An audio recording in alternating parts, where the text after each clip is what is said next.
May 4 ഫലം വരുമ്പോൾ ഒരു സംശയമില്ല LDF ആയിരിക്കും മുന്നിൽ. എത്ര സീറ്റ് കിട്ടും? നേരത്തെ ഉള്ളതിൽ കൂടുതൽ, അത് 100 മേലെ തന്നെ. ഇങ്ങോട്ട് വന്നേ നീ.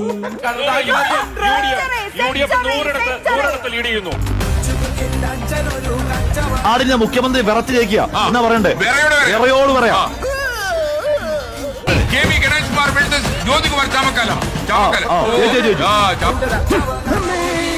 ഉപമന്ത്രി വീണ ജോർജ് 12,000-ലധികം വോട്ടിന് പിന്നിലാണ്. ആരോഗ്യമന്ത്രി വെന്റിലേറ്ററിലായ അവസ്ഥയായി. അഖിൽ രാജ് എന്ന അഖിൽ മാരാർ 10,000 വോട്ട് പോലും തിരിച്ചു പിടിച്ചിട്ടില്ല എന്നുള്ള കാര്യമാണ്.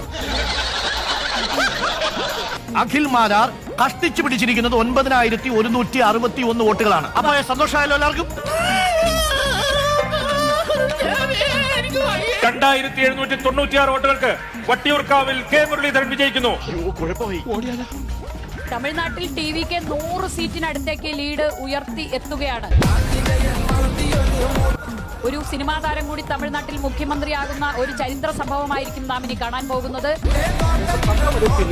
എന്തൊരു ചേർച്ച! ഒരമ്മ പെറ്റ ആളിയന്മാരാണെന്നേ പറയൂ.